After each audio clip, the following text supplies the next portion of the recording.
Hey, it's JK.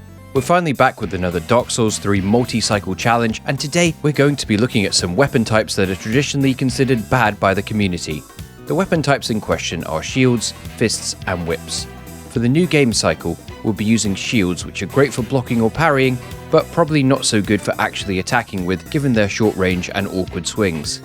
For the New Game Plus cycle, we'll be using fist weapons, often maligned for having to be right up against enemies to actually hit them, and usually many people's first challenge run weapon of choice. Lastly, for the New Game Plus cycle, we'll be using whips, which are bad because, yeah.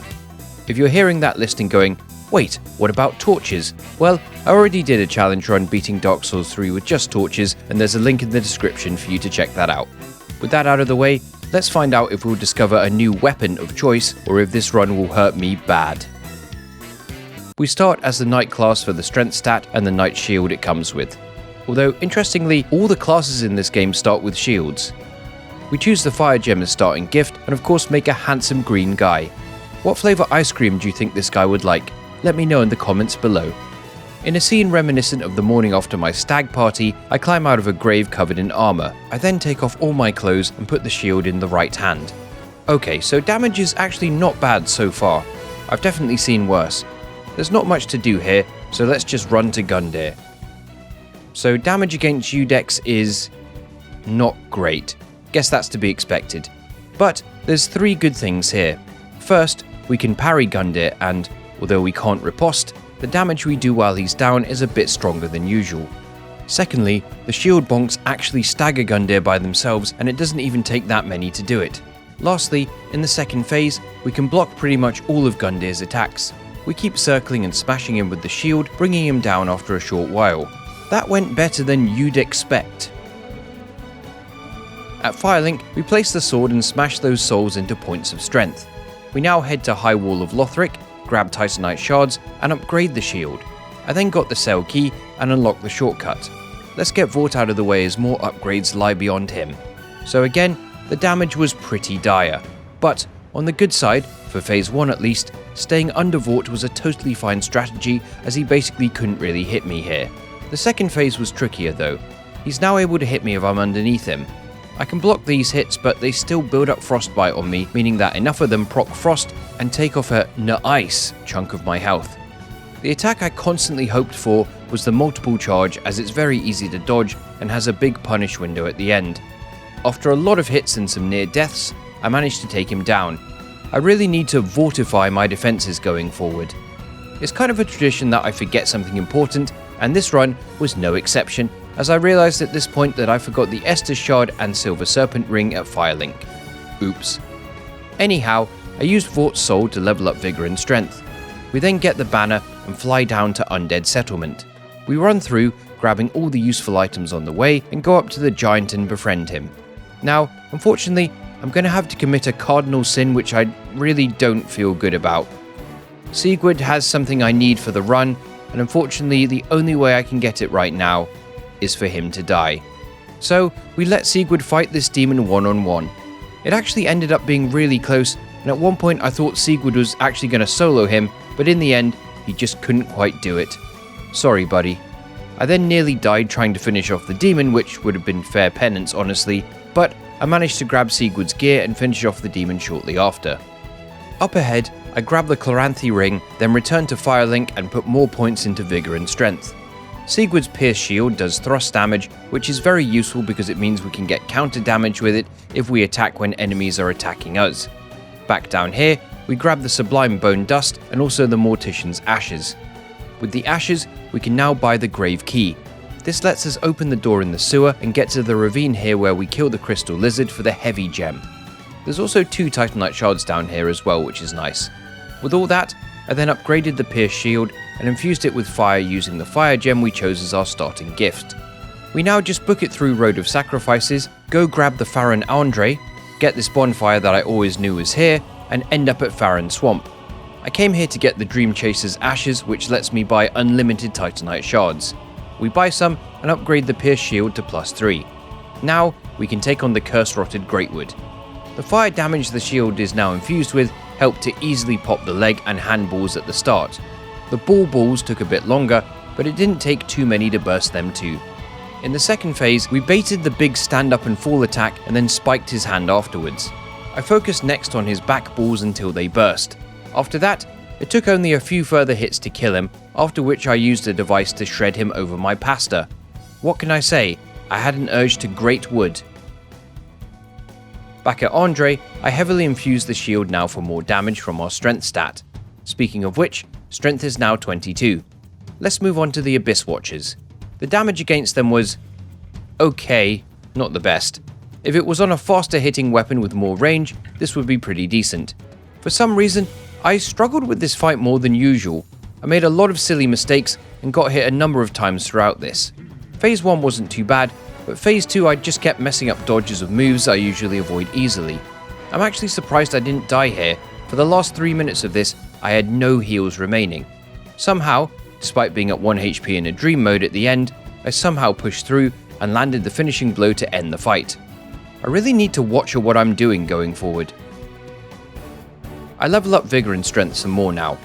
I head into the Catacombs of Caestus, and the skeleton with a hat gets run over by his very own bone ball.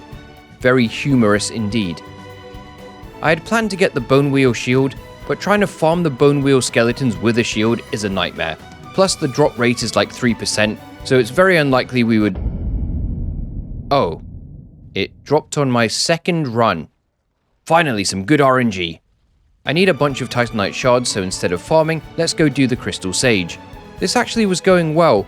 Like, really well. I even was able to run and take out the clones quick in the second phase. But of course it didn't last, and soon I found myself almost killed by projectile spam. I really didn't want to die here, so I luckily got to safety and healed. Despite finding the real one, I got stun-locked by him in a corner where I couldn't really see, but thankfully he was 2 hits from death, so I finished him off. He lured me in there. I guess you could call that sage baiting. With the souls gained, I upgraded the Bone Wheel shield to +3. I tested out said shield on the Stray Demon. The damage here is much better and we broke him down easily. I think he'd been drinking though, he seemed totally legless to me. Across the way, there's also lizards that drop large Titanite shards and a heavy gem. I heavy infuse the Bone Wheel shield and upgrade it to +4. Back in the Catacombs, these skeletons drop in uninvited, and then we head in to fight Wolnir. Given how most of the other fights up to this point had taken no joke 7 or 8 minutes, getting this one done in just over 60 seconds was really satisfying. I got to test out the weapon art, which of course is a spinning wheel attack. I easily took out both bracelets on his left arm in short succession. This felt good also because using the Bone Wheel shield against the giant skeleton felt theme appropriate. I now use Stray Demon's Soul to get Havel's Ring and upgrade Vigor and Strength. Let's make our way down to Smouldering Lake. I couldn't be bothered to kill this demon, so I just let the skeletons take him out. Not even his big explosion can reach me up here. Alright, that's it, I'm really angry now. Die! Smouldering Lake contains a lot of large Titanite shards, which we definitely need right now. I dropped through the hole created by the ballista, which has rubble floating in midair for some reason, and painlessly grab the last few Titanite shards that I need. Lastly, I let the ballista kill off Solaire. I now get the Bone Wheel shield all the way up to +6. We can now take on the old Demon King. I realized one big drawback of the Bone Wheel shield though. Each attack uses a lot of stamina. Given that I haven't upgraded endurance at all yet, one roll and one attack uses up basically all my stamina. Yep, definitely need to upgrade that. Next try, I was a lot more cautious. Also, despite using a lot of stamina, the weapon art does great damage and has some decent stagger potential also. I was able to land quite a few before I ran out of FP. He did still smack me a few times, but my damage was enough that I was able to keep chipping away at him until he exploded, and then lay prone for me to finish him off. The demonarchy has been unseated. As promised, I put some points into endurance now. With that sorted, we head on to Cathedral of the Deep. I charged through, but I kept getting hit on by these grave wardens. This one really fell for me. I then take out Longfinger Kirk, a guy who's a constant thorn in our side. He gives the barbed shield, the same bleed shield we used in the Dark Souls 1 variant of this run. Not sure if I'll use this, but it's good to have, I guess. With the shortcuts all unlocked, let's go try the Deacons of the Deep. So, crazy enough, Deacons was one of the fights I was worried about. A short-range slow attack with this big crowd sounds like a bad time. But turns out, I was actually wrong to worry. The Bone Wheel shield, while indeed short-ranged, is big enough that up close it will hit multiple Deacons at once. The heavy attack takes out the smaller ones in a single hit, which is very convenient. For phase 2, I started by blasting the main Deacon with the weapon art, scoring good damage. A few more of these blast down his health and stun some of the other Deacons in the process. I did take a few hits from the overall gank situation, but it wasn't too overwhelming this time. A few more strong hits take out the main Deacon to secure us the win. They learned an important lesson. You can't win the Bone Wheel Roulette just because you have deep pockets. Ooh, nice Pope hat. Now the comments can't roast me for not wearing armor unnecessarily. With their soul, I get endurance up to 19. So I was going to go up to Irithyll, but then I had another idea. What would really benefit the build is being able to upgrade our shield more, and there's not really any Titanite chunks in Irithyll. So let's go do Dancer early instead. Sorry, Emma. Dancer was pretty unhappy to see me, which I guess was to be expected. Yep, that's revenge for killing Emma. I feel thoroughly emasculated. Given I can't light roll even if I'm naked, I decided to fully pope myself up. I tried to block more, but turns out trying to block a full combo from Dancer is less than ideal. The winning attempt actually ended up being one of the closer Dancer fights I've had in a long time. It was tough to figure out when blocking versus rolling was a better strategy. Even though I've done this fight a lot, I still find some of the combos in phase 2 tricky to avoid. The spinning weapon art did the best damage of anything I had, but it still drains all my stamina, so left me very vulnerable. Perhaps I should have just stuck with R1s, but I felt the urge to spin the wheel and possibly make the deal.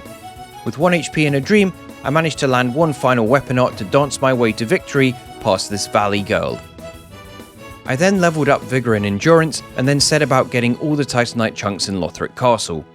I blend down the Pus of Man on this Wyvern with surprising ease. I legit never realized before this that you can just run behind them and they can't really hurt you at all. That's all the chunks I need. I now upgrade the Bone Wheel Shield to +9. As we're here, let's take on Dragonslayer armor. He is weaker to strike damage, but not that much weaker, so damage is okay, but not amazing. I feel like a +9 strike weapon should be doing more damage than that really. The weapon art can get some good numbers though. I did also get some actual staggers on Dragonslayer armor, which very rarely tends to happen when I fight him. He did return my shield hits with some of his own though. Despite a couple of hard smacks, I managed to tank through and win the fight. Guess this Dragonslayer got more than he bargained for. I was tempted to get his shield with his soul, but numbers wise it doesn't look like it'll do that much more damage, plus it's heavier and requires Titanite scales to level up, so I just popped the soul instead and leveled up strength some more. Before doing anything else, let's quickly head into the Ashes of Ariandel DLC. We run and break the bridge here, and then make our way down, using the shield to helpfully block some of the arrows. I take out this tree, and then climb the ladder here to get the Titanite slab. The Bone Wheel Shield is +10 now. Let's go slaughter some bosses. I decided to do the Gravetender fight as I was here already. Wow, this fight was really annoying. It was near impossible to kill the Gravetender before the wolf got involved, and managing both with such short range was a bit of a nightmare. Also, the wolf's hitboxes were all over the place, hitting me even when I was blocking a lot of the time. Genuinely, this fight caused me pain. Taking out the wolves at the beginning was okay. Even Gravetender by himself was pretty manageable, as you can kinda just bully him when he's on his own, even breaking his guard with our shield smash. The big wolf and the Gravetender though, basically anytime I wanted to attack the Gravetender, the wolf would fly in out of nowhere. My strategy in the end was just to keep doing running attacks on him, as it seemed to be the only way I could get reliable hits. The weapon art just kept missing him every time I tried it. With the Gravetender finally dead, the wolf caused us a few issues too, but nowhere near as bad. I was able to actually stun it several times, landing heavy attacks on his head as he did the frost spit. I then did a weapon art on him while he was stunned, and followed up with a few more heavy attacks to finally end this one. Let's just pretend this boss doesn't exist. Let's head on to Irithyll now. I took out the Sullivan Beast because it drops the Pontiff's right eye ring. This boosts successive attacks in theory, so this should help with the weapon art of our spinny shield here. We head down here now and... wait, these guys have a grab attack? Anyway, I get everything unlocked, and now it's time for Pontiff. This was much more what I want out of a shield run. I was able to tank quite a few of his attacks, although I did take chip damage due to the elements on his swords. I circled round him with my shield up like an absolute casual, and I loved it. I waited until he did the shadow split and then cracked out the weapon art to deal big damage to him and also hurt the shadow. It became a bit dicier with two of them, but I still tanked a lot of their attacks and responded in kind.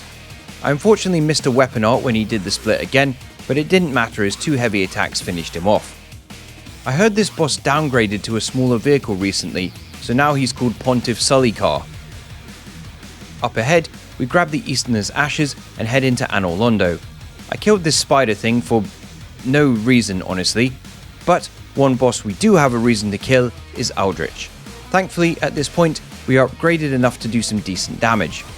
Once we used all our FP, Aldrich had about 40% health remaining. So now, it was just a matter of hitting him with a few more shield slams to bring him down. This went pretty smooth, apart from the usual annoyance of the arrow move wasting time. Did you hear the lore about the Devourer also eating all of Gwendolyn's wealth as well as his body? He went from old poor to old rich. I decided now to head back to the Painted World, and I actually killed the Croverine this time. Revenge at last. Sir Wilhelm tried to kill me, but he ended up falling to his death, letting out a Wilhelm scream as he fell. I then made my way up to the chapel, where these wolves were dogged and relentless as always. Before Friede, I went to grab one more Estus shard I'd missed.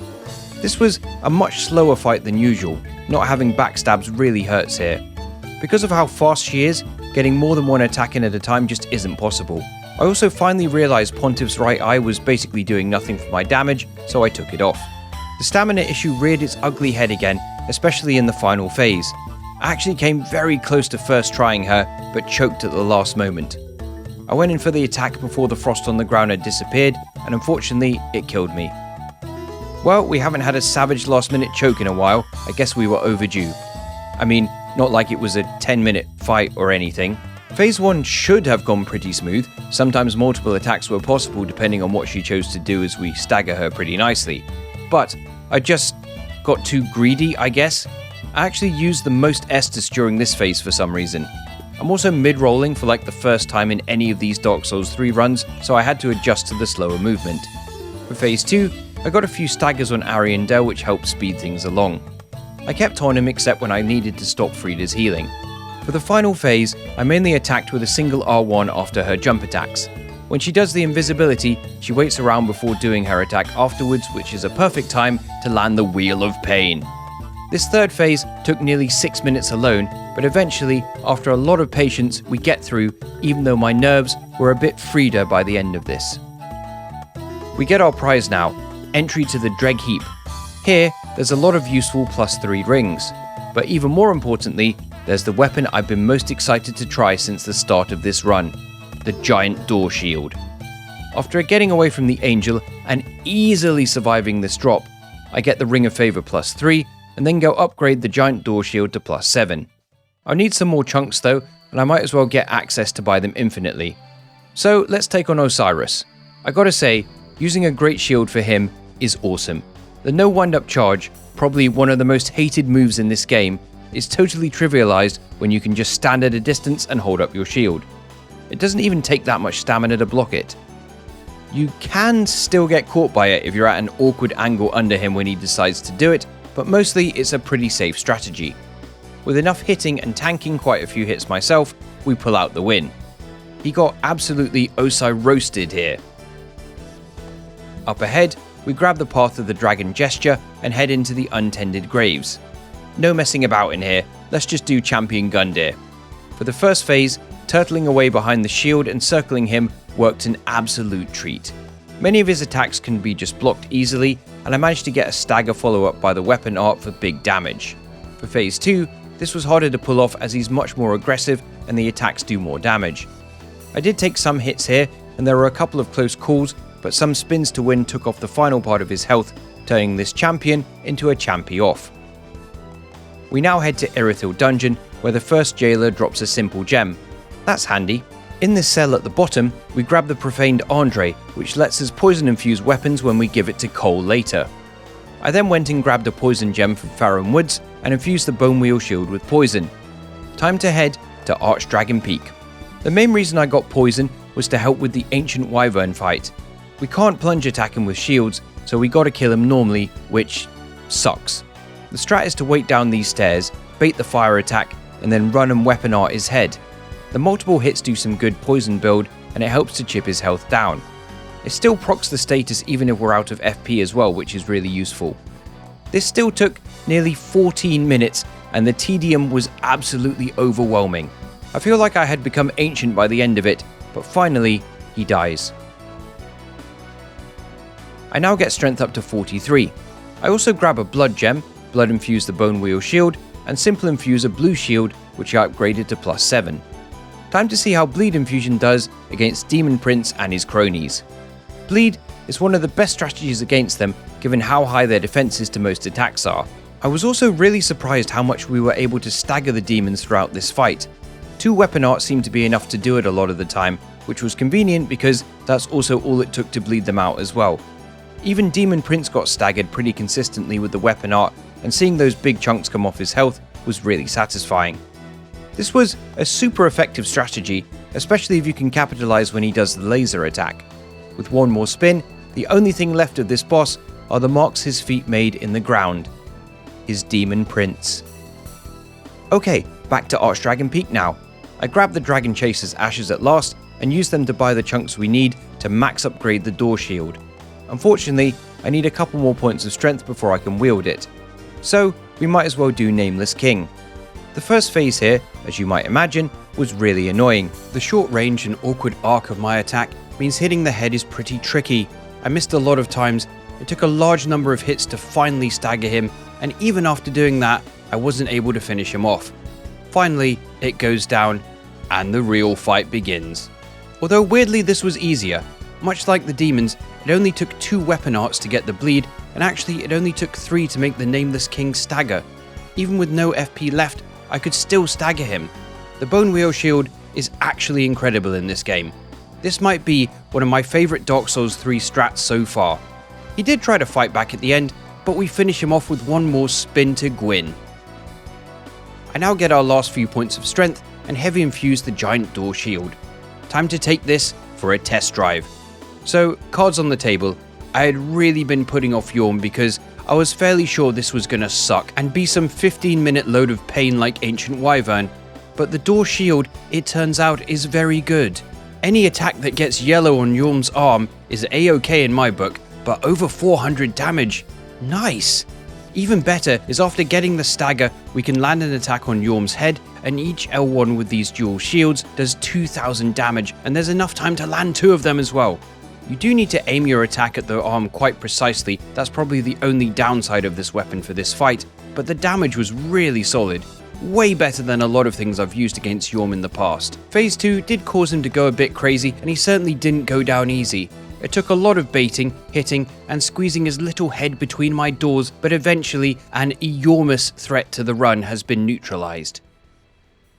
With Yhorm's defeat, the door to the Grand Archives can now be opened. First, we quickly show this Crystal Sage the door. Then, this gargoyle was so intimidated by our massive shields that he took the easy way out. Coward. Even this knight got hard stun locked in the corner. What a beast of a weapon. Same with the NPC gank here, they literally couldn't do anything to me. Okay, I promise I'll stop gushing over this weapon, but what can I say, I just adore it. Anyway, I get all the shortcuts unlocked and prepare for the Twin Princes. Oh dear. Another dogged contender. So, with Ian the Law, his fiery sword meant we couldn't completely block all his damage. But it only did a little bit of chip, hot chip you might say, so we could still keep the attack up.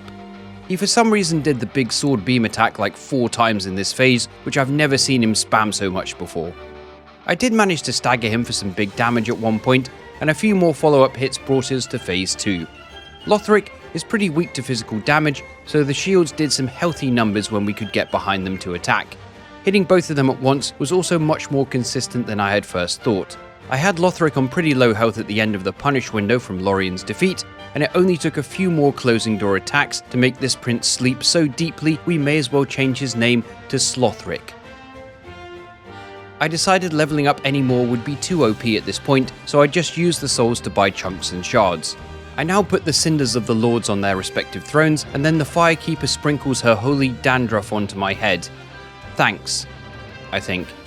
This leads us nicely into Soul of Cinder. Normally with this fight, the first phase is tougher, while the Gwyn phase is fairly easy comparatively. Well, here it was the opposite.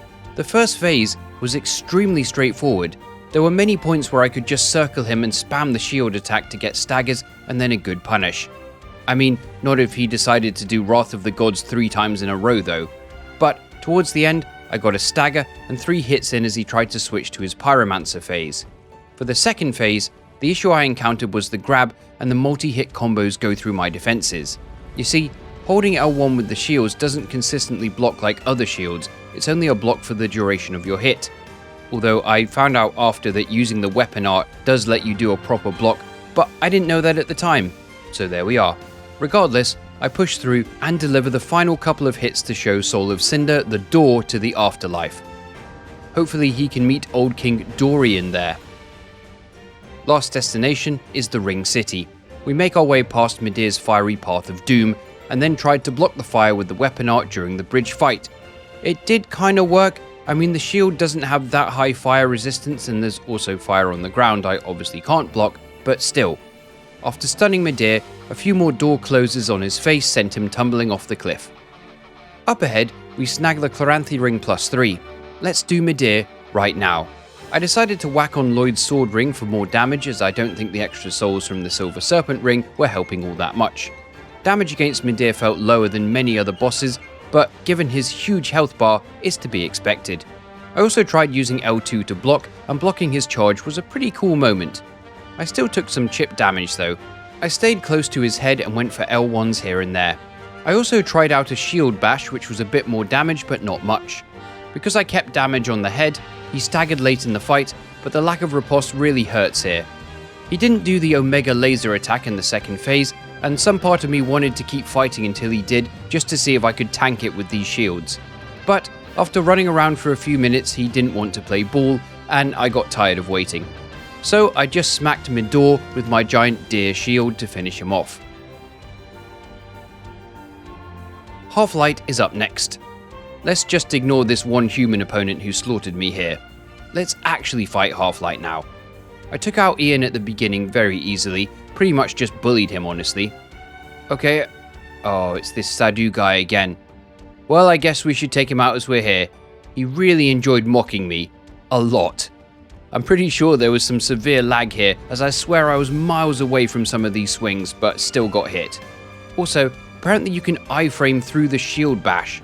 He had me pretty hard on the defensive for a good portion of this. In the end, I had to get aggressive. When the second Ian started coming in, I thought I was in trouble and just went for the attack. I managed to land 2 good hits, and then the third one somehow hit him even though he didn't look like he was anywhere near me. Well, I'm not complaining. This other player meets his Sadum at least. I then wanted to say hello to the princess, but I made the egregious error of touching this thing. Oops. Did I just end the world? Yep. Well, that's awkward. Anyhow, let's finish off the cycle with Slave Knight Gael. Our damage was pretty low compared to Gael's massive health, much like Midir, but what we lack in damage, we can make up for in poise breaking. We got him to break a couple times in the first phase, but nothing too crazy. For the second phase, there was a period where I just kept walking towards him, smashing him with L1s, and getting staggers over and over, which was pretty crazy. I did get a bit too greedy as he went to phase 3 and got smacked down by his explosion. Guess you can't stagger him out of that. For phase 3, he got a hell of a lot more aggressive. However, our same strategy remained. I landed many more door closes, getting a couple staggers while also blocking some of his onslaught.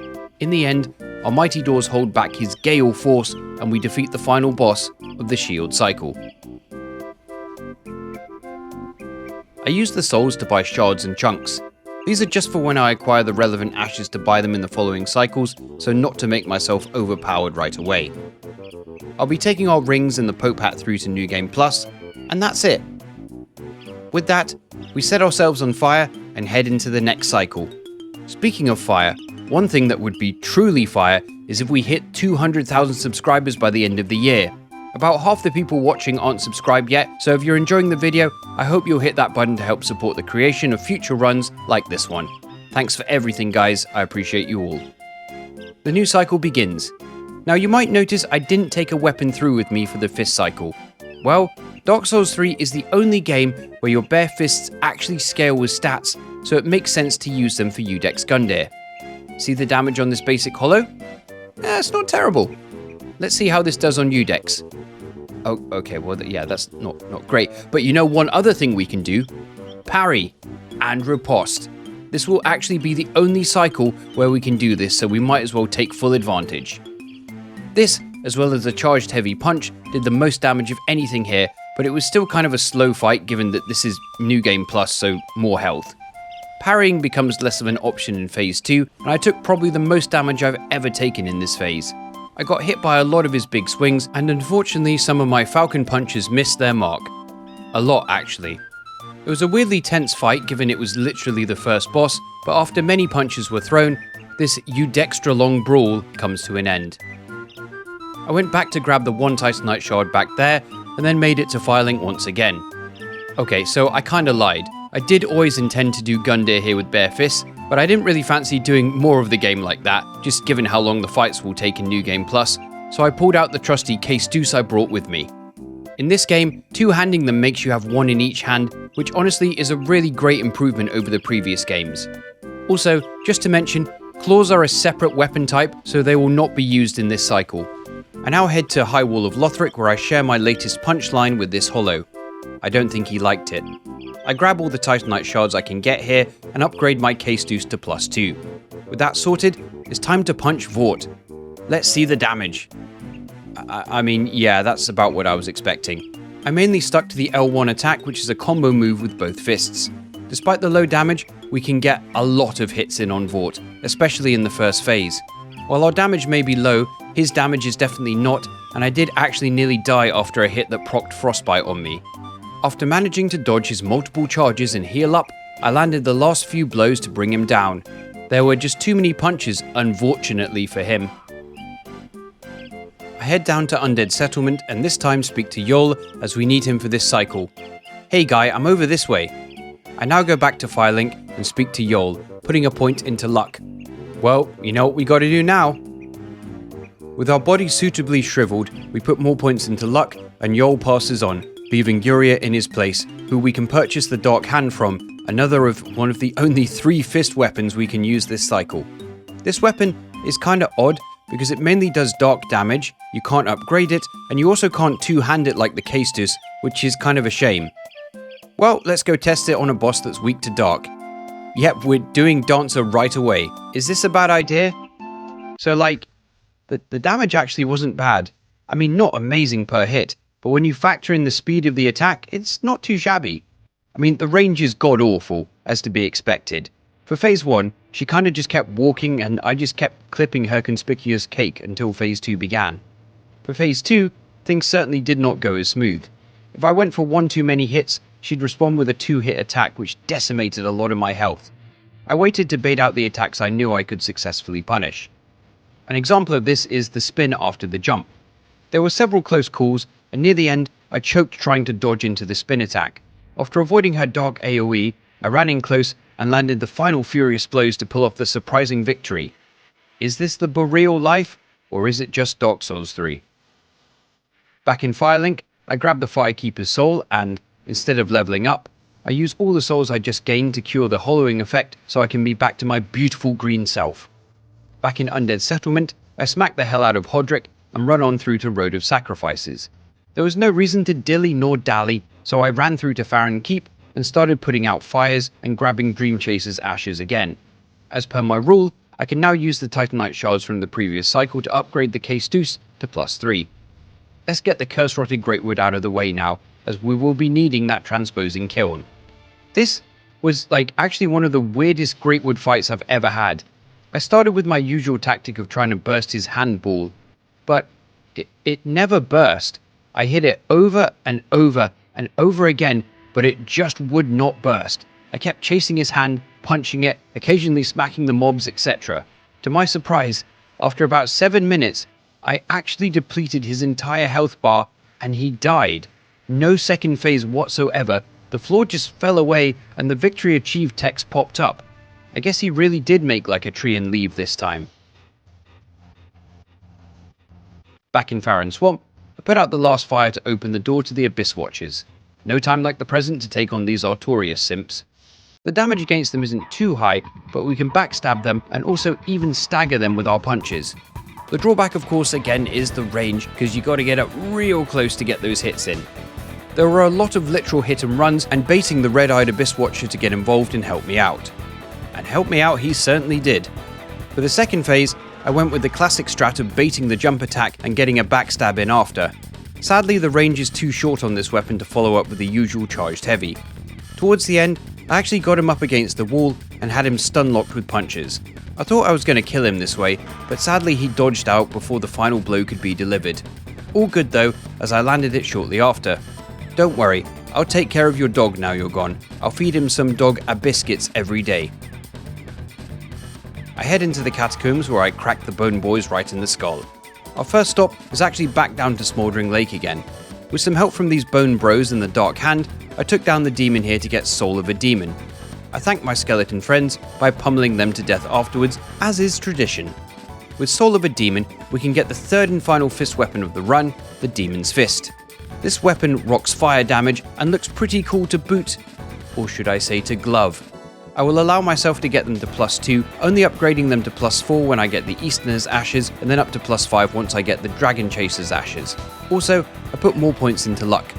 As we got access to Smouldering Lake, we might as well quickly take out Old Demon King. He's supposedly weak to Dark, so I tried out the Dark Hand again. I tested the other two weapons as well, and yeah, the Dark Hand did the highest damage, although all of the damage was pretty low. Staying right up close and repeatedly smacking him in the knee seemed to work wonders. At some point he got staggered repeatedly and didn't really seem to know what to do. I was greedier than usual here, laying in loads of smacks while he summoned the meteors and just kept up close, hitting him at all times. Somehow, I didn't get punished. After running back from his final explosion, I ran in to land the last few smacks to demonstrate the full power of these hands. I then put another few almost definitely valuable points into luck. I promise this will come into play at some point. I then returned to Farron Keep where... Oh, I've been invaded. That was unexpected. Here, they'll never find me here. Damn it. Okay, I swear several of these didn't hit me. Well, thanks for that, mini-me. Teach me for playing online. Anyway, I actually came here to do the Crystal Sage. Here, I tested out the weapon art. Pressing L2 makes you spin around with a bunch of pretty weak hits, but if you press R2 while doing it, you can follow up with a Flame Pillar. I tried this with the Pontiff's right eye ring to boost successive damage also. Well, yeah, the damage was decent. It actually wasn't anywhere near as good as just running up and smashing L1 for a repeated multi-punch combo on the Sage, and of course that doesn't cost any FP either. The second phase, after destroying the clones, I finally got to take advantage of a neat trick I found out recently. If the Crystal Sage has the homing Soulmass type spell up, it can't teleport. It also appears that these can't really hit you if you're up close. This, combined with the staggering from the fast hits of our fists, meant that the Sage was just stuck and basically got stun locked to death. Probably not how they envisaged this fight going. The fast speed of the fists is also really good for NPC type enemies, and they're also great for beating up these leech guys, especially because fire damage works so well against them. We can even smash through the Cathedral Knight's defences and give Kirk the finger. For the Deacons, I thought I'd try to only use the weapon art of the Dark Hand to harm them. It's a slow life drain grab which doesn't actually drain life on bosses, but just does damage. It's pretty bad. This strategy was doomed from the start. Instead, I of course went back to our mighty Demon Fists. Yep, that's a lot better. Taking out these minions is super easy. I actually got a huge amount of hits on the Pope as he rose up, and ended up pushing him back against the wall. I thought I was going to just smash through, but got buried deep in this pile of Deacons with no escape. Ouch. On the next try, I'd like to say things were less chaotic in that second phase, but yeah, that certainly wasn't the case. This was probably one of the most aggressive Deacons fights I've ever had. Between the fireballs, the force miracles, the healing, and general barrage of red-eyed men of cloth, this was absolute carnage. I just kept pushing through the main guy, running away to heal occasionally. With one final assault, I deconstructed his face with my fists to secure the victory. At this point, I also remembered Pontiff's left eye, which restores HP with successive attacks. That actually could have been pretty useful in this fight. Hopefully it will still be useful going forward. Feels nice to use some different rings in this game, honestly. I feel like I use the same ones every time. Up now on the hit list is Wolnir, and this was one of the quickest beatings I've ever given him.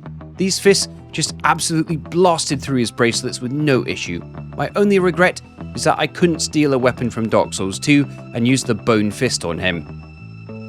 I decided to fight the doggo up ahead because I wanted to see the successive hits restoring health. The hits restore... okay, yeah, it's not a lot, especially when he does this much damage. But this does have me wondering, what if I was using heavier armor? So to get some, I quickly went and punched up Sorig so I could buy the black iron armor from the Han Shrine Maiden. Testing out this setup, the healing still seems way too minimal for this to actually be viable. Tanking stuff in this game, especially in New Game Plus, is also a bad idea. Given this is the only cycle where I can do criticals, it makes sense to parry for Pontiff. I tested the Dark Hand first. Damage is pretty low. The Demon Fist was better, but still kinda on the low side, which isn't great. Also, since when can you parry an attack but still take the damage? What is this, Bloodborne? This actually was one of the toughest fights of the run somehow. I don't really know why, I just kept choking and failing to dodge his attacks. A lot of silly mistakes happened. The winning attempt was fairly smooth. I got 3 parries in the first phase, all of which I followed up with a charged heavy. For the second phase, I actually figured out the timing to bait the same attack, the running overhead swing, but dodged the shadow and then parry Pontiff. With the damage I'd done to him already, it actually only took 2 successful parries to finish him off. When I parried him at the end, I took full Sully vantage and down he goes. You know what's crazy? How are there still so many people invading in this game? This is the worst hiding place ever. Surely he's gonna see me. Okay then. Ouch. Well, worth a shot. Anyway, I grabbed the giant's Andre up ahead to give to Cole later. I also grabbed the Easterner's Ashes, which I forgot to get earlier in all the invasion fiasco. By my own rules, I can now upgrade the Demon Fist 2 more times. Okay, with that, let's do Aldrich. Our damage is as always fairly low per hit, but there's a couple of opportunities, mainly after his melee attacks where it's possible to get a lot of hits in. With Pontiff's right eye, this means big damage after a number of them connect. Phase 2 is a little tougher, mainly because he loves spamming the little homing projectiles. Even with that though, his melee attacks have such a long recovery time that the window is easily enough to keep on punching. After enough hits, we send this guy back to Bloodborne with the rest of the Aldrich horrors. I then made my way into Irithyll Dungeon, where Dark Souls 2 came and slaughtered me for all the insulting things I've said about it over the years. For now, I just ran through to the profaned capital to take on Yhorm. So the sensible thing to do would have been to upgrade the Caestus with a lightning gem and use them as Yhorm is weakest to lightning, but I was feeling kinda lazy. Yhorm is second weakest to dark, so let's try the Dark Hand instead. The damage per hit isn't great, but most importantly, we can still hit his right hand. The main difference between this and the shield run is we can actually do a riposte on his head. I mean, the damage from that still isn't great, but it's something. I'm not sure if just normal punches to the head would have been better. I realised throughout this that the strat for this fight is just burnt into my brain so much that I actually did this without taking any damage. Okay, the Stomp Shockwave doesn't count, it doesn't do any damage. After about 13 minutes of baiting the one attack over and over, I take down this formidable opponent. Now, we could head up to Lothric Castle, but we've got the Path of the Dragon emote already, so no reason not to head to Peak Dragon Arch. One thing that is most certainly not Peak though, is this ancient Wyvern. But guess what? We can do a plunging attack with our bare fist. Almost makes it worth it. Almost. Wyvern and Shirley goes down in one hit. As I had loads of souls by now, I leveled up luck and stuck a few points into dex. Further ahead, I got the Dragon Chaser's Ashes and then upgraded both the Caestus and the Demon Fist to max. Up now is Nameless King. He is supposedly weakest to dark damage, but I honestly felt the Dark Hand probably was going to perform worse than the Demon Fist here. I punched his turkey repeatedly in the face first. The Fire Breath attack is a great opening as we need to get right up close. After staggering it, a few more punches bring it down. For Nameless King, I mainly baited his flying attacks as they have big windows afterwards. The best moment of the fight by far was when he did the lightning slam to indicate phase 2 had begun. I knew he would now charge up a lightning bolt, so I punched away at him furiously and managed to get a stagger, stopping his attack and allowing me to score some big damage. It only took a few more strikes during his punished windows to bring him down. I was feeling pretty cocky at this point, so let's go do the DLC right now. I even actually took on the Croverine for once. He did still nearly kill me, but with enough furious punching, I sent him back to his home country of Croatia. I even decided to fight Sir Wilhelm normally for once. I trust you've learned your lesson.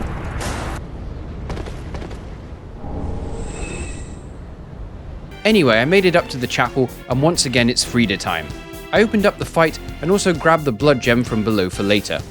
Friede, as you surely know, has next to no poise, so sometimes a chain of punches can continuously stagger her if she doesn't dodge out of the way.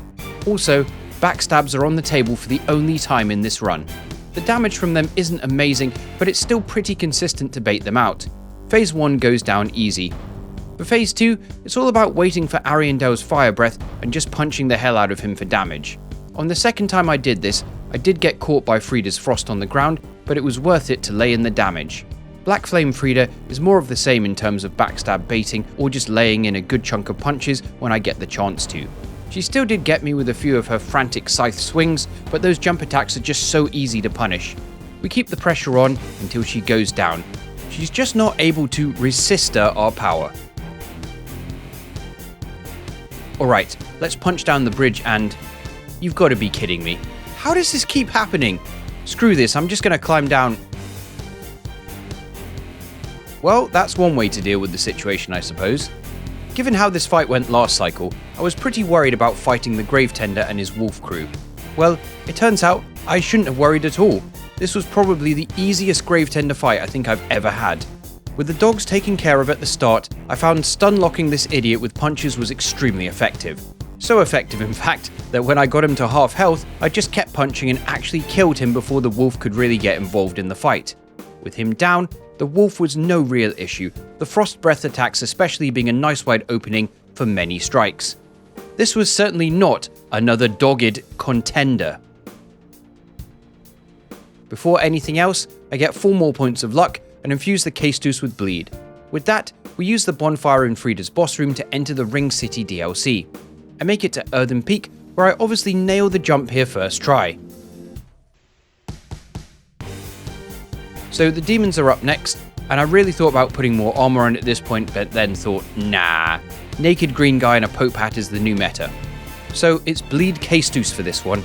The Caestus haven't seen action in a while, so it feels good to give them a chance to shine.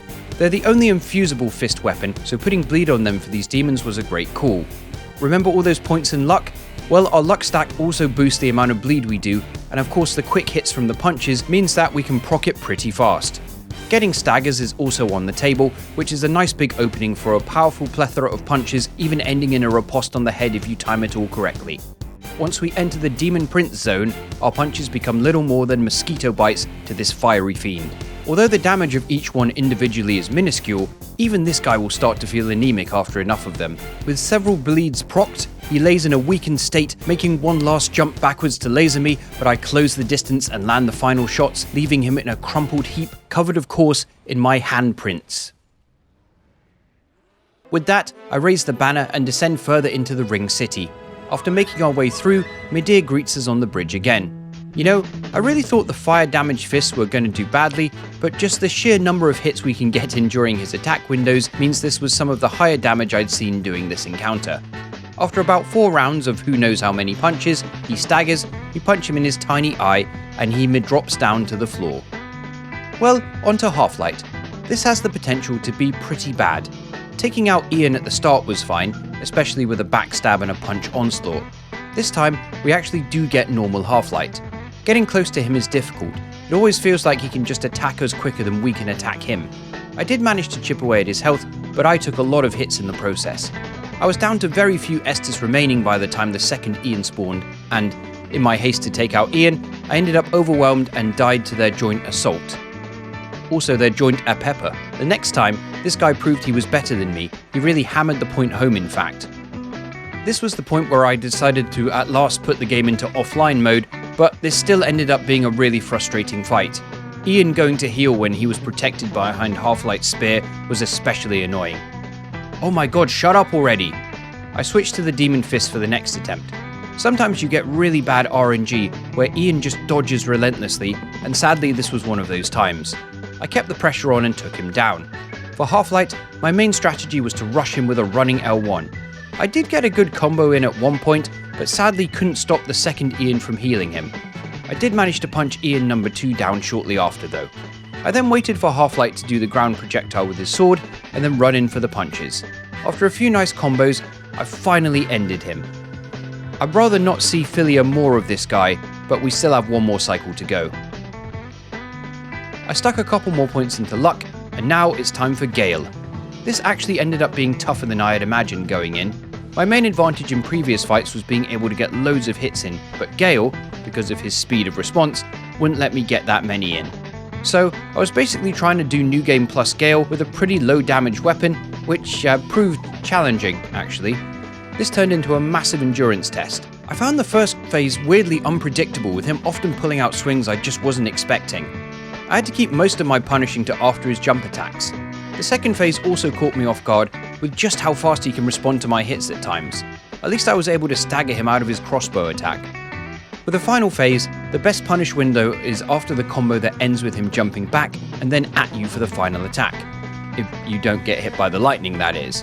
This got really intense, like camping, and I had no Estus remaining in the final moments of this.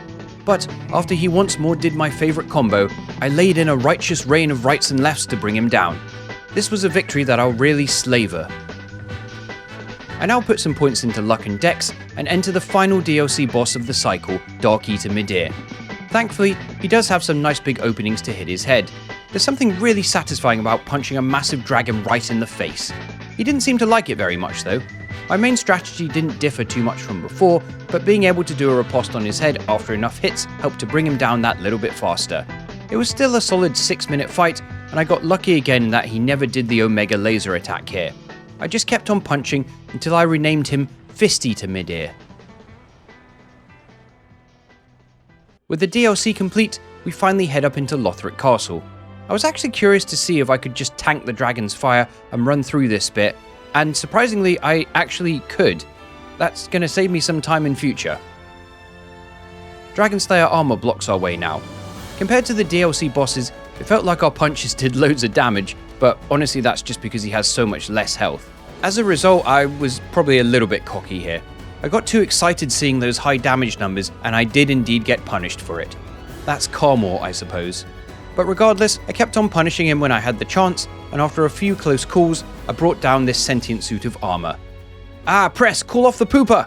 So I made my way through the Grand Archives, punching out these candle jacks on the way. I also managed to punch out the Crystal Sage before they vanished for the second time, which was quite convenient. The Twin Princes wait for us at the top, and I've switched back to the bleed-infused Caestus for this one. Proccing bleed on Ian the Law is pretty easy with this, so punching him down into phase 2 didn't take long. For the second phase, getting hits in on Lothric is very viable because of the fast speed of attack when we get behind Ian. When Ian goes down again, I rained punches on Lothric, really hoping I could one-cycle him, but sadly it was not to be. So close. It's okay though. A few more fists pounded the prince into a soup-like mixture on the ground, changing his name to Brothric. Onwards now to the kiln of the first flame. I stuck with the bleed Caestus for Soul of Cinder because he also resists fire and can be bled.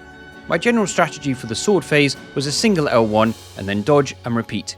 For the sorcery phase, it's easier just to get more hits in, but sadly it didn't last all that long as he went pyro shortly after. I still can't consistently dodge the attacks in this part, so I waited until he switched to the spear mode. I used to hate the spear, but these days I kind of find it one of the easiest to avoid as you can just run around it. After enough hits, wind mode engages. This again was a matter of sticking close, getting one attack in and rolling. The best possible move you can hope for is when he does the big charge up lightning spear, as it's easy to get close and land a lot of hits. I then got a stagger and kept on hitting him until we had resolved our misunderstanding. But we're not done yet. We still have a couple more bosses, so let's take the Consume King's Garden route now. Oceiros waits at the end of it, and this was probably one of the easiest Oceiros fights ever. I literally just hugged his crotch and just kept furiously punching. One combo added up to about 2700 damage because of a stagger partway through. His lanky body at times was a little difficult to hit, but staying right underneath him meant he didn't do that pesky charge too much. The final hit, I couldn't even really see what I was doing as I ran round this corner, but he finally went down after a lot of punches. And of course, we saved champion Gundyr for last. So I'm going to be real with you guys here. I saved him because I thought this was going to be a really tough fight with the fists, but it really wasn't. Staying close to him to punch him up, I could easily dodge his attacks, keep circling him and laying them in. I mean, he still did hit me a fair few times, but I just stayed aggressive right up in his grill, and after not too long, we tore Gundyr asunder. Well, shields and fists performed surprisingly well. Will whips follow suit? Let's grab the basic whip. I then get myself up to 25 dex, and the final cycle now begins. I switch back to Flynn's ring now because I doubt we get that many consecutive hits with the speed of the whip. Okay, so 4 hits to take out this basic hollow. That doesn't fill me with great confidence. Well, let's see what we do to Gundyr. Oh my god. Okay, well, this is where the bad time starts. 45 damage. I can put on Lloyd's sword ring though, and that boosts it to 55 damage. Eek. So, needless to say, this was a slow fight. I did manage to stagger him a couple times, which was something, but even the damage while he was staggered was pretty poor. I actually thought I might die to Udex Gundyr, which would have been really embarrassing. This was truly the toughest Udex fight I've had in a long while. After about 6 minutes of whipping, I finally managed to take him down, but this is a real bad sign for the rest of the run. Maybe I need to level up Udexterity more. Given that damage I saw there, I'm going to at least allow myself to upgrade the whip to +3. Up ahead, we make our way through High Wall of Lothric and take on Vordt. Surely with the whip at +3 we'll do some reasonable damage. Wow. Okay, well that's pretty bad. The range is at least okay, so that's something, but I might as well be tickling Vordt with a feather. May as well make ourselves comfortable. We're going to be here a while.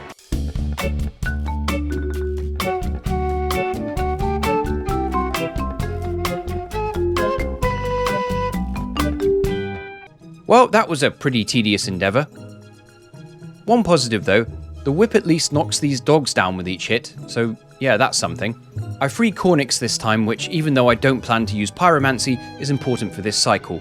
Up ahead, Sigurd gets smacked and I take the lift down. I pretty much just bomb it through because we need to get another whip as quick as possible. For that, unfortunately, I needed to beat the Crystal Sage, and in this cycle, it was more like Crystal Rage. I kept getting so far, and then stuff like this would happen. That was after fighting this boss for 8 minutes. I decided at this point that I should perhaps take a different route and get some more damage before continuing with that nonsense. So let's do the Abyss Watchers instead. This was mildly better. I mean, the damage seemed more meaningful at least, but that's probably because they just have lower health.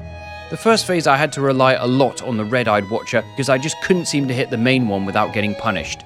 This was, again, a thoroughly drawn out and painful endeavour. How is this whip slower than their greatsword? Well, anyway, after a good long while, I got to phase 2, but I'd already used many Estus by this point. For this phase, I played it insanely safe. I'd wait until he did the jump or one of the other attacks I knew I could punish, and then hit him with a heavy attack. With one hit at a time for not a lot of damage, this was a long one. I lost focus at some points and he hit me, bringing me down to no Estus remaining. I was 11 minutes deep into the fight at this point, and the thought of choking and having to restart was daunting indeed. But thankfully, I landed the final hit to put an end to this troublesome abyssness.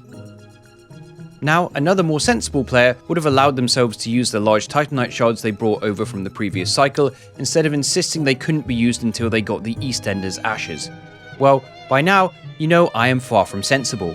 So, we now descend to Smouldering Lake again, where of course there's enough large shards to get a weapon to +6. But we're not going to use them for this whip, and in fact, there's something else we must do here, and it's one of the most controversial parts of the whole run. We have to summon an NPC for this fight. No, I'm not joking. One of the whips in the game can only be acquired by summoning Great Swamp Cuculus and beating Old Demon King. This of course does give Old Demon King more health, but what's worse is Cuculus needs to survive the fight for us to get the whip. In fairness, she does help out quite well, using a whip of her own and also using Poison Mist to help whittle down his health, but like most NPCs, she's not the brightest. However, on the first try, we got Old Demon King low, and Cuculus even survived the explosion attack. I was sure we'd got it here, but why? What even killed her there? Turns out, Getting her to survive this fight is tougher than I thought. Why did you just stand there and tank all that? Okay, we got him this time. You gotta be shitting me. So on the 6th attempt, we finally did it. I used human pine resin at the start to get some more damage in. I stayed really close to him and spammed whip hits. I'd love to say that there was more strategy than that, but there really wasn't. I felt like I got lucky that Cuculus just didn't get hit as much this time. With the combination of poison and a lot of whipping, the old Demon King finally falls to our cuculated attack. With that, the spotted whip now appears where we first spoke to Cornyx. This whip has higher damage and poison, so we upgrade it to +6 and level up Dex twice also. Right, can we get the Crystal Sage done now? Well, the damage is a lot better, but even more importantly, the poison helps to chip away at its health. I took a pretty aggressive approach, and even in the second phase, I just aimed for the real Sage quickly before attacking the clones. Towards the end, he was poisoned, and instead of fighting him, I bravely hid behind a pillar and let the poison take him out slowly. The difference between the power trip of the previous cycle compared to this, it's pretty startling. A minute or so later, he dies to my Abuse Sage of the poison mechanic. Up ahead, we grab the notched whip from the chapel. Not so useful now, but later it'll come into play. Alright, let's get the Deacons out the way. So guess what? I think I might have finally found a fight where the whip performs pretty well. The wide swings of the whip mean that we can hit multiple Deacons at once, helping to thin the herd and reduce the risk of horrendous ganking. We breeze through the first phase. As the Archdeacon spawns, I'm able to more or less kill one of the blue Deacons right away to reduce the chance of healing.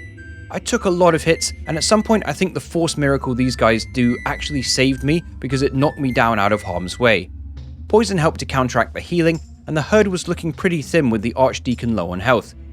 But then, something happened which I don't think I've ever seen in Dark Souls 3. I got the weapon at risk message. Turns out, whips have super low durability. What was worse was the Deacons started building up the curse cloud now. It was a mad race to finish this, and thanks to the poison and a lot of aggression from me, I did manage to win this arduous battle. Definitely a decontender for worst boss. Another one though would certainly be Wolnir. I was worried that our damage wouldn't be enough to break the bracelets quick enough, but using heavy attacks seemed to work just well enough. The lost bracelet, however, just wouldn't go, and he actually summoned his skeleton friends to attack me also. They didn't get a chance to do much, fortunately, as a few more hits broke it at last. Damn, look at all this smoke. No wonder he's High Lord Wolnir. I now level up Dex a couple more times before we head into Irithyll. Right now, our priority needs to be getting more damage, so I've got a special route planned. First, we head into Irithyll Dungeon. Then, we go meditate to head to Archdragon Peak right away. Unfortunately, this does mean once again we gotta do Ancient Wyvern. Can we plunge attack him? No, of course not. Okay, but I've got a better idea.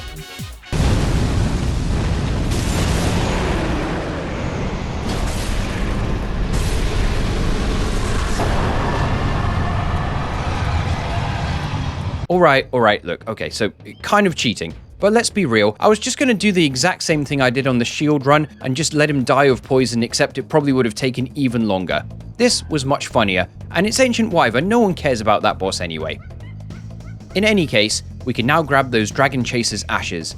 With that, we max out our spotted whip. As we have access to it, we might as well do the Nameless King. The King of the Storm's head is a weak point, so usually you see some big damage hitting it, and while the numbers we're seeing there don't look the worst initially, consider that this is a +10 weapon. Max upgraded, and that's what we're getting. Also, it's really hard to actually hit the head with the whip. We eventually got him down though. Our damage for Nameless King is pretty bad. There's no other way to say it. He's also immune to poison, which doesn't help. This was another very long fight, with me pretty much just getting one whip in when I could. It was a slow battle of attrition. Dodge and whip, dodge and whip, dodge and whip, over and over and over again. This felt like I was whipping the sanity out of my own brain with every single hit. But finally, after 8 minutes, Nameless King is defeated. Gwinner, gwinner, chicken dinner. Back to Irithyll now, where these cuddly guys tried to give me a poop hug. How lovely. Pontiff Sullivan proved pretty difficult this time. Our damage was low, and he has pretty big poison resistance. Plus his damage? Yeah, that's quite big. So I decided to try a different approach. First, I went and grabbed all the large Titanite I could find in the surrounding area. I then upgraded the notched whip to plus 10. Now, you might be thinking why use this when it has lower damage than the spotted whip. Well, unlike the spotted whip, it can be infused. I don't think any infusion will boost our damage per whip, but what about bleed? As it has innate bleed, infusing it with bleed will give it a much higher bleed stat than a normal weapon, so perhaps this will help? The damage per hit is pretty low after this infusion, but every 5 hits or so will proc a bleed, which definitely helps. It was probably one of the tougher Pontiff's fights I've had in a challenge run that I can remember. I just kept struggling to avoid his aggressive combos, and even in the winning attempt, there was still a huge number of close calls. I found the best tactic was just to stay close and keep dodging round to the right of him. Making any kind of distance was a bad call, as the gap closes really hurt. Eventually, I did manage to take out his shadow, and with a few more whips, I procced one final bleed to end this fight. This almost sullied my whole view of this run. Next, I forgot that I turned the online back on for another run I'm doing, so of course I got invaded. Twice. One of them decided to return home and leave me be, and I thought I'd trick the other, but nope, he saw right through it. At least I didn't give him the satisfaction of killing me. Anyhow, let's take on Aldrich.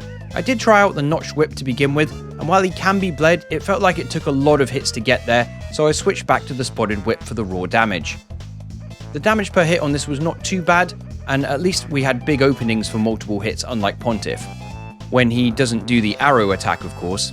This was pretty straightforward otherwise, which was a welcome break after the Pontiff fiasco, and after Aldrich devours a few more spotty whips to the face, another Lord of Cinder is defeated. I now stuck a couple more points into Dex, and then decided to go into the Ashes of Arendelle DLC, because I honestly couldn't decide where to go next. Initially, I thought the Gravetender fight here was going to be really annoying, but actually, status effects saved the day here. First, after taking out the wolves, I poisoned the Gravetender with the spotted whip. This actually interrupted a lot of his attacks, which was very beneficial. Once he was poisoned, I switched to the bleed-infused notch whip. He takes huge damage from bleed, so it actually didn't take too many to finish him off. For the wolf, I did the same thing, poisoned him first and then bled him out. It only took 3 hits to bleed him, so it didn't take too long to turn him into a wolf tenderloin.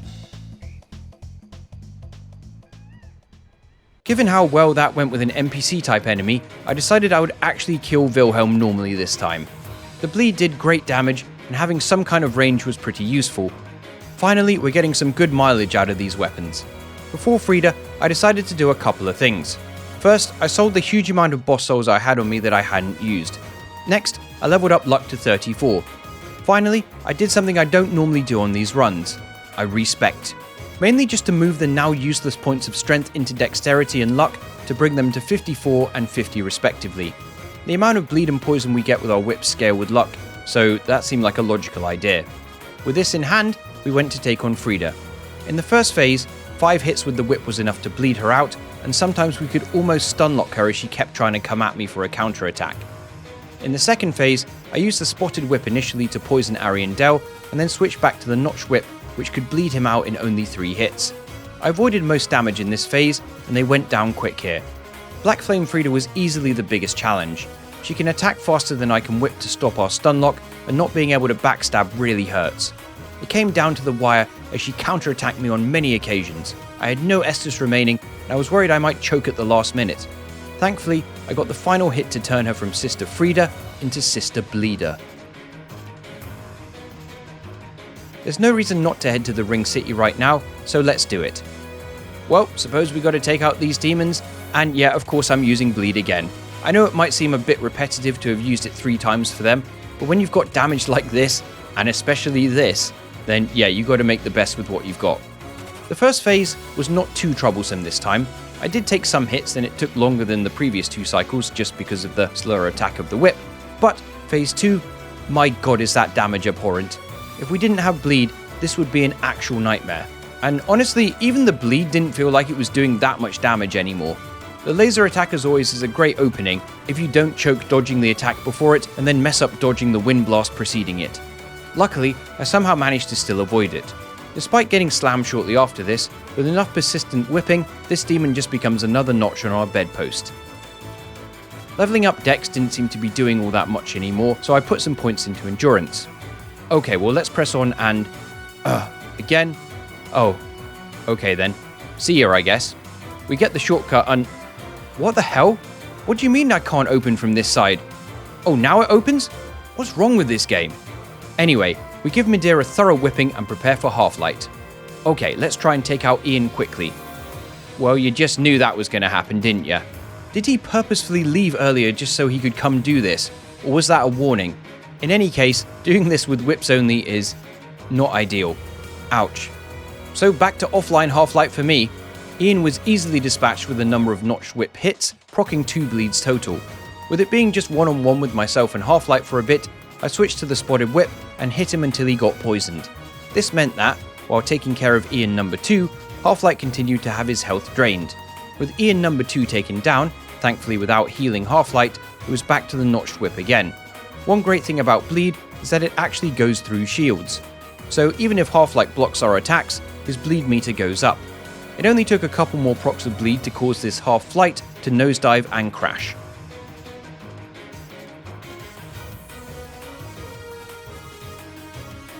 Before those last couple of DLC bosses though, let's go clear more of the base game. I went to infuse the notched whip with lightning in preparation for our next boss. Yep, it's Yhorm time again.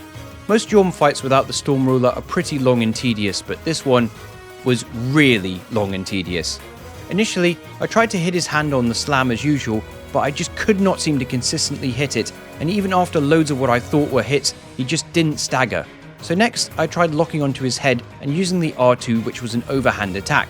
I was able to hit it, but not consistently, and even when I did get the stagger, I didn't seem to be able to get much damage in. This was looking pretty bad, but then I figured it out. You want to bait the slam, lock onto his head, stand back a little bit, and do a charged R2 so the end of the whip connects with his head. Then, do the same upon the stagger for some nice damage. After repeating this a large number of times, we finally defeat him. This fight was 18 minutes long, which even by his standards was abnormally long. I quickly go and return the notch whip to bleed infusion, and this leads us nicely into Dancer.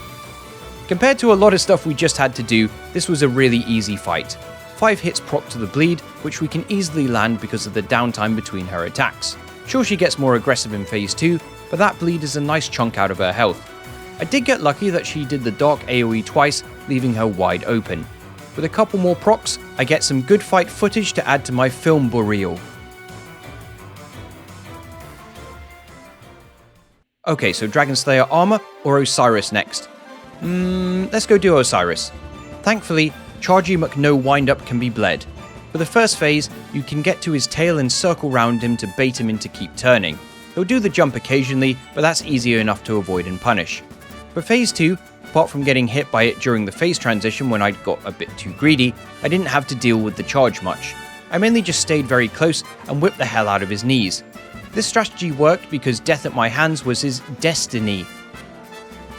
I was going to do Gundyr, but I had another idea for him which I wanted to come back later for, so I went for Dragon Slayer armor instead. One of only 2 bosses remaining that's immune to bleed and poison. The damage per whip was... okay, it's bad, but it's not like really bad. I've seen a lot worse on this cycle so far. At least many of his moves are easily punishable. I even got an actual stagger on him, which was cool. Dragon Slayer? I hardly even know her. I now put some points into... Intelligence and Faith? Wait, what? You see, up ahead, there is actually one more whip we need to grab, the Witch's Locks. These deal fire damage and require 12 Intelligence and 12 Faith. Shame I didn't realise this before now, or I might have actually leveled up my stats appropriately to use it. I actually took the time to kill these guys to get some more souls, and now I only need a couple more levels to be able to use the Witch's Locks. In that case, we might as well do the Twin Princes. By this point, you know the drill. Low damage hits to build up bleed. I stayed behind for the most part, doing one whip, then dodging his swing to end up behind him again, and repeat. This still took quite a while, especially for the second phase.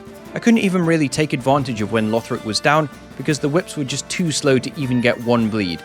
At least the times when I hit Lothric while he's on Ian's back helped to chip him down. It took a lot of whipping, but 6 minutes later, the younger prince lay on the ground, frothricking at the mouth. With that, plus some poppable souls, I now get Int and Faith to 12, and use all that Twinkling Titanite to upgrade the Witch's Locks to max. The whip mostly does fire damage, so good thing I saved the curse-rodded Greatwood, a fire-weak boss, for this very moment. Unlike the fist weapons from the last cycle, the Witch's Locks have no problem bursting these balls. The damage is pretty solid, and we're into phase 2 before you know it.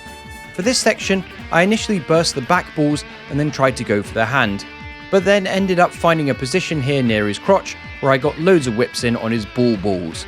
Shortly after, they burst, and event Witch Locks in our victory. As I finally have the transposing kiln, it's worth noting you can trade Sister Friede's soul in for the Rose of Ariandel, which is another whip. This whip is kind of weird though because it can actually cast miracles.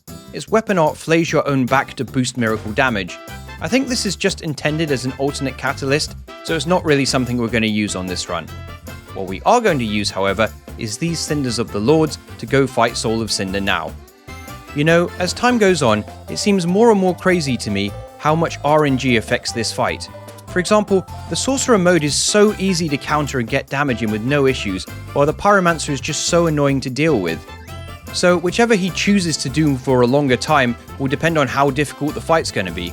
This was another situation where if we didn't have bleed, it would have been very painful. In keeping with the theme of this cycle, this was again long because getting consecutive hits in just wasn't happening.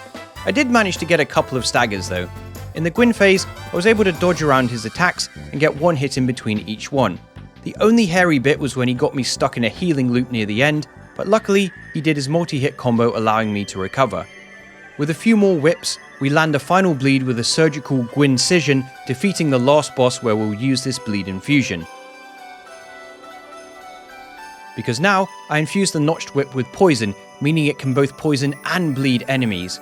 It also has much higher poison build-up than the spotted whip. This was the plan for Gundyr.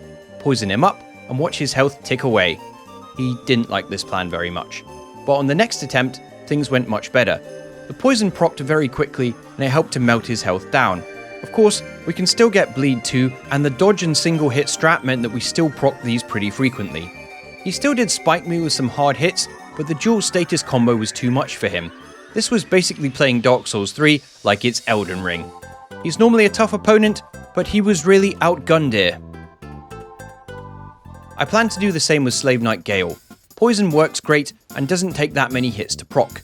Bleed, however, takes a lot more hits to actually proc now, and even when you do, the amount of damage Bleed does against him is very small.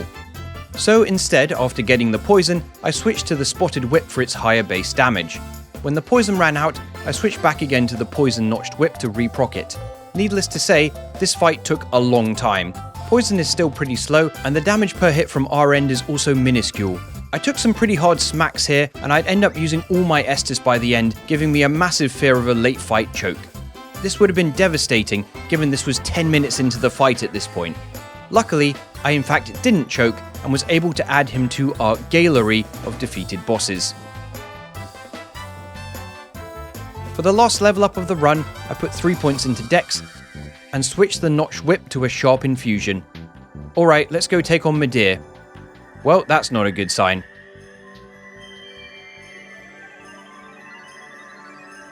He's immune to both poison and bleed, so settle in.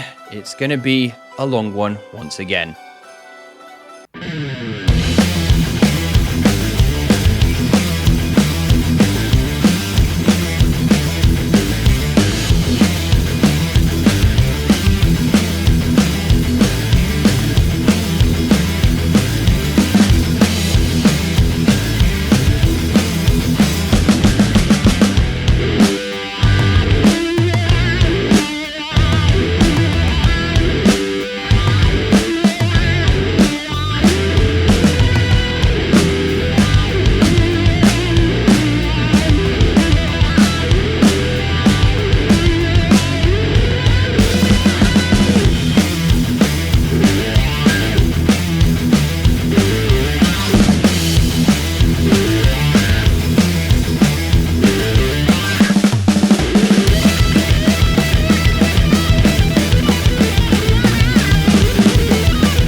With that done, the run is complete.